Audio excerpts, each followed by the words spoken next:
अगर आप चाहते हैं दीपक कुमार दिवांगर के सभी ऑडियो वीडियो सबसे पहले आप तक पहुंचे तो चैनल को सब्सक्राइब करके बेल आइकन को जरूर दबाएं। Singing by Keanu Yadav.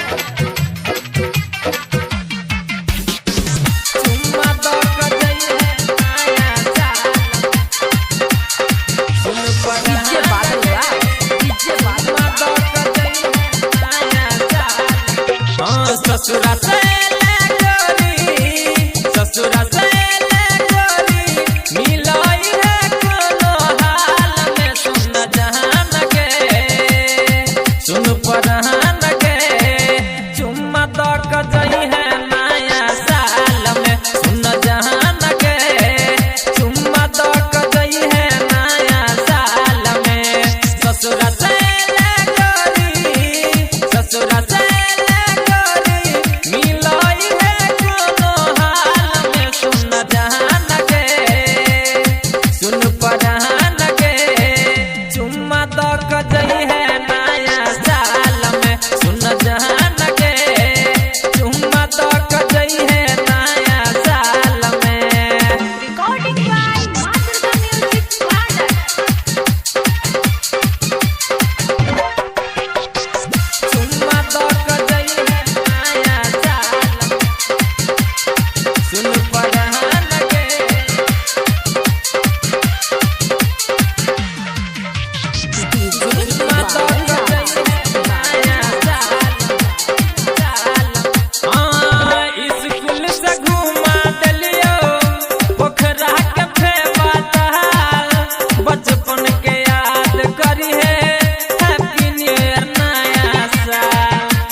सुन परान के चुम्मा दो कजई है।